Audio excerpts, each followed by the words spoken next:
I don't go to Jurassic World movies to like. I just know that the people are gonna get munched. You know, that's why you go back. It wasn't even that good. The hard part is The story was so bad. Most of the time in a big mansion rather than on the island. I think that was the hardest part I had. All right, we are getting back in. Looks like we have a map working this time, so we're going to stick with this player. Love it. Player X. Looks like he's trying to get some of that energy up. Your territory. He's going to fly around, do a little floaty float.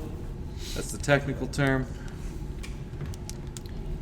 Man, I'm going to get trashed by the actual producers of this game. Who's that guy making weird noises? Players tonight, it's been interesting watching different strategies being used.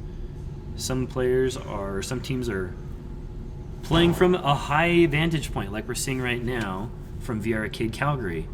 Accuracy from distance is really impressive. With the right weapon, you can be fairly accurate. Now, we see here with Territory LA, a little bait and switch action.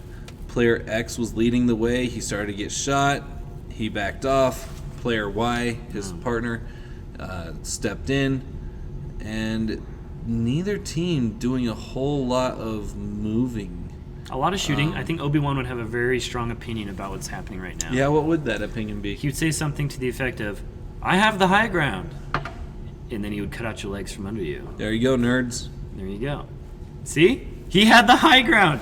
Guys, it's gospel truth. It's straight from the Jedi, straight from Obi-Wan, and now from VR Arcade Calgary, telling you high ground makes a difference. Yeah, you get better sightlines, longer sightlines, and if you're accurate from distance, shoot. Mm-hmm. So we got a quick 2-0 lead for the boys from up north, the Mounties. Now we're seeing some advancing coming out of LA. Interesting. Maybe they were just getting tired up there. It came down to bring some destruction to the ground level. Is that the heavy tank we're looking at right now? It looks like it's a battle between the medium and the heavy.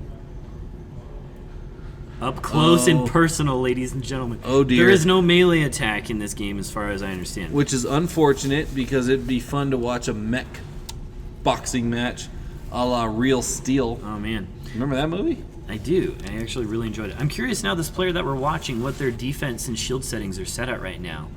How high they are, how low. Because they're using their shield. I think they could use their shield a lot more. One player on the Discord channel was saying our players can probably use their shields about 500% more. They can actually take quite a bit of damage, and especially if you're ducking and weaving and using your shield boost slider, that you can take quite a bit of damage. Now, as we see, both players here from Calgary, since we do have an LA point of view, both players from Calgary were rocking their shields as they were advancing. They're hiding behind it. There we go. We do see one player from Calgary go down. Now, if LA's got 2 points, LA can get the double team, they might be able to close this gap a little bit. Now, to take a hockey metaphor, power plays are strategic moments in the ice rink, right? Right, Joe. Indeed. So when one player's down, that's when your teammates got to come and help double up on you. Or if you watch Halo, for instance, the capture the flag matches. Yes. If you got 2 down on the opposing team, that's half the team down. Yeah. You got to push, capture that flag, and start making that run. Now this map is huge, and the players we're seeing right now are kind of fixating on this one spot of like really clear sight lines.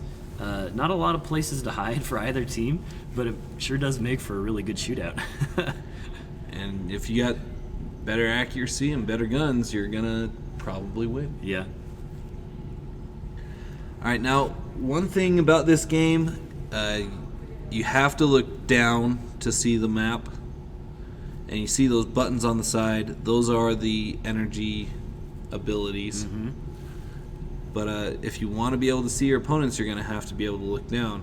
If you want to switch your mech up and customize a little bit, you got to look up and make those switches. There's a lot of things that, the cognitive load in this game is incredibly high. A player has to not only move their physical head around to like look around through their viewport window, but then they have to use the joysticks on their Vive controllers to rotate their mech around, right? And then you can hover, and then you got to shoot, and then you have to physically grab those red icons in front of you to use your super abilities or your ultimate abilities. Right. As our player Demonte was saying, you have to think that you are bigger than you really are. Oh, interesting. Yeah, that's a good. I mean, had you stuck around for that for that interview, for Joe, that chat, yeah. instead of running away to the little girl's room like you did. That's a good philosophy for life, though. Just think you're bigger than you are, right? Dan, how'd that Isn't work that for how you? bulimia happens? No comment. No comment. All right. As it looks like this match is coming close to a close here. One more chance here for LA. 9 to 5. It is 9 to 5. A better showing here in round number 2. Looks like he's going to try to pick up that energy. However, his partner's going to fall, and that is going to be it here in match number 2 of this round 1 matchup, the round of 16. VR Arcade Calgary takes the win Calgary over VR location Los Angeles, or VR territory location in Los LA. Angeles.